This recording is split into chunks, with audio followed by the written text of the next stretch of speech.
We're totally opposed to it for the one very simple reason. It is unconstitutional. It's basically saying a group of MPs, perhaps even a minority, can hijack government business.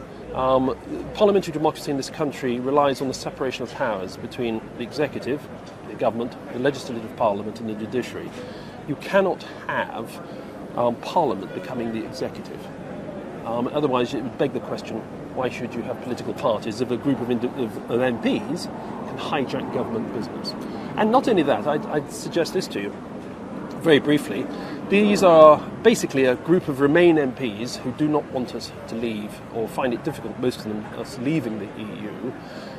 They seem to claim that the people didn't know what they voted for in 2016 in the EU referendum, and now they're suggesting that MPs didn't know what they were doing when they triggered Article 50, where it is there in black and white in Article 50 that if we can't negotiate an agreement by the 29th of March this year, we are leaving on WTO terms. So there's an element of buyer's remorse. Yes, a little bit. And they're suggesting that MPs didn't know what they were voting for. I knew what I was voting for when triggering Article 50. I hope we would have some sort of an agreement.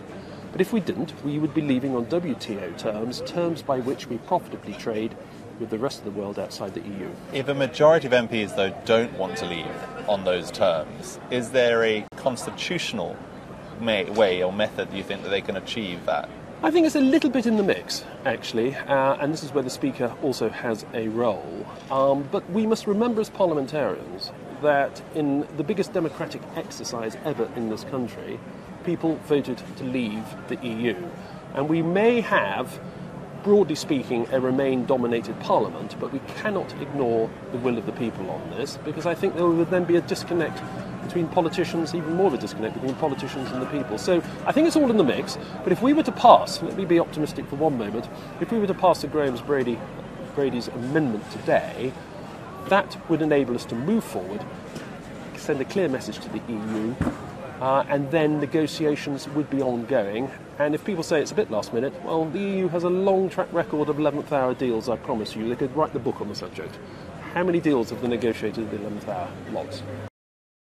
Hi, I'm Joanna Bersecci, and thank you for watching. You can check out more of our videos by clicking on the boxes on the screen.